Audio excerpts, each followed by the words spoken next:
রাজধানীর উত্তরার ১২ নম্বর সেক্টরের শাহ মাকদুম রোডের লাভলিন নামক একটি রেস্তোরাঁয় লাগা আগুন নিয়ন্ত্রণে এসেছে। শুক্রবার ২০শে ডিসেম্বর দুপুর ১২টা ২ মিনিটে আগুন নিয়ন্ত্রণে আসে বলে জানায় ফায়ার সার্ভিস। এদিকে রেস্তোরাঁর ভিতর থেকে ৭ জনকে আহত অবস্থায় উদ্ধার করা হয়েছে। এদের মধ্যে ৬ জন পুরুষ ও ১ জন মহিলা রয়েছেন।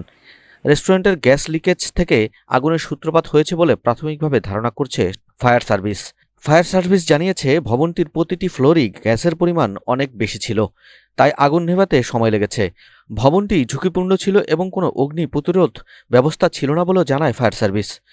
এর আগে শুক্রবার ২০শে ডিসেম্বর সকাল ১০টা ৩৮ মিনিটে আগুনের সূত্রপাত হয়। এরপর পৌনে ১১টার দিকে আগুন নিয়ন্ত্রণে ফায়ার সার্ভিসের কর্মীরা কাজ শুরু করেন। এতে উত্তরা, টঙ্গী, বারিধারা, কুর্মিটোলা, সিদ্দিক বাজার ফায়ার স্টেশনের মোট ১২টি ইউনিট এসে যোগ দেয়।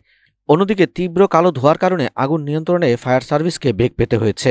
অগ্নিকাণ্ডের পর সিলিন্ডার বিস্ফোরণ হতেও দেখা গেছে।